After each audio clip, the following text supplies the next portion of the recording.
For us, it's about living as awakened of a state as you can be.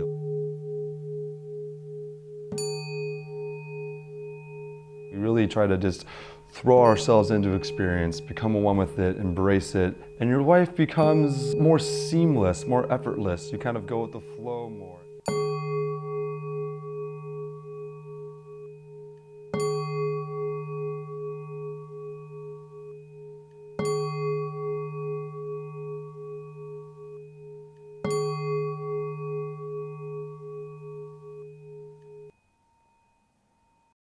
They're so nice. In the entree section, my name is Ben Smith. Grew up in Chicago, about to be 29 years old. My job is being a waiter at this nice restaurant. I'm a resident here at the Chicago Zen Center. Been here now for about 4 years or so.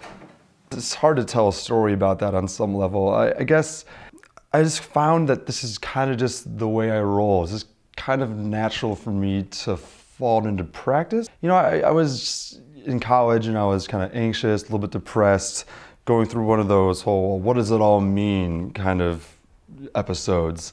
I couldn't paper it over anymore with distractions. I really needed to get down to it to really figure it out. I eventually picked up this one book by Thich Nhat Hanh and read it, and boom, immediately something made a lot of sense to me there. I was like, oh wow, I've never, read anything about this that explains life in this way. And it just seemed so right, like that, But then you get to a point where you've realized that all you've been doing is reading about practicing, but not practicing yourself.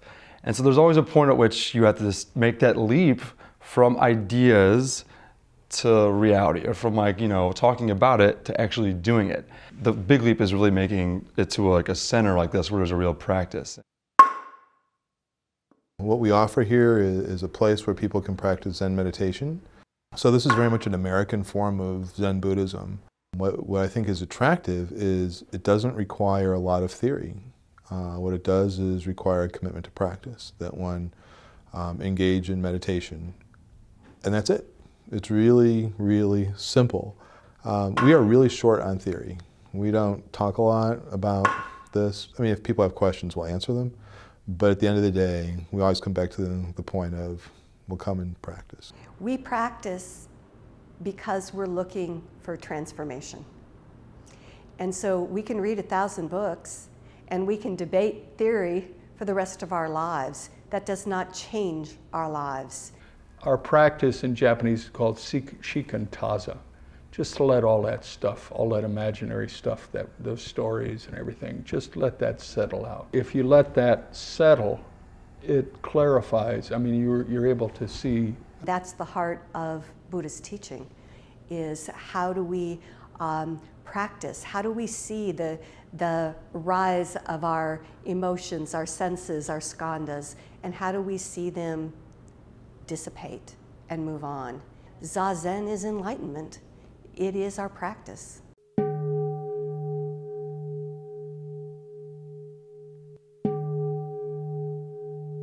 The technique's fairly simple. You sit still, back straight, hands in your lap. You follow your breath, try to center it on that. If a thought comes, you bring it back, that kind of thing. But what happens is anything but that, at least at first, and even after meditating for years, because we're thinking all the time. One Zen teacher, I can't remember who it was, said thoughts are like the secretions of the mind, just how like a stomach secretes acid, for example. It's just what the brain does. You can keep it there for a little bit of time, but then all of a sudden, boom, it goes off.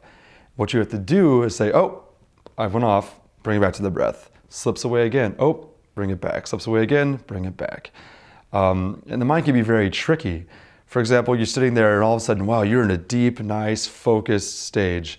But then, I don't know, a fire engine goes by and all of a sudden you think, oh, a fire, wow, I wonder where that is. My neighbor's house caught on fire that one time. He went to Northwestern University. Oh, Northwestern's football team just got a new coach, right? And all of a sudden you are so far from being focused in the moment on the breath.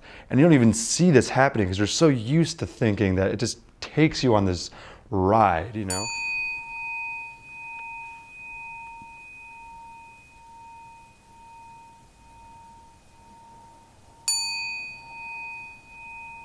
The idea is that you want to train your mind not to go along with these thoughts, to keep coming in, to keep bubbling up into your awareness. You want to own those thoughts. You don't want to go with those thoughts. You kind of just let them come and let them go. And then you start to realize they have less power over you, and you don't have to say okay to them. You don't have to go along with them. And then that really is powerful, because then you're not bound by all these thoughts, fears, feelings, emotions that come up. You can just, let them go. Zen is the simplest form, the most distilled form, I would say, of Buddhist practice. It's something everybody can plug into, no matter what your walk of life is. Because the basic problem that Buddhism identifies, that most of us live our lives complaining about our lives. It's too hot, it's too cold, I don't have enough money, I lost my girlfriend. All those things that we do are human problems. Every one of us is wrapped up in our suffering in one way or another. And Buddhism teaches there's an end to that suffering. And that end to suffering is realized through meditative practice. So that message isn't American or Japanese or Thai. That's a human message. Zen presents you with a tool that will allow you to come to a clarity, or a clarity to occur, that will let you see that for what it is. That's what Zen is. How do we learn to cling to absolutely nothing? We'll feel more peaceful, more at ease. We'll have some kind of sense of well-being, just on even a physical level. But it goes deeper than that. We're not just, taking a break from life for 25 minutes when we have a round of sitting. We're really trying to, I guess we're trying to wake up. Wake up to reality. Zen is simply waking up to reality.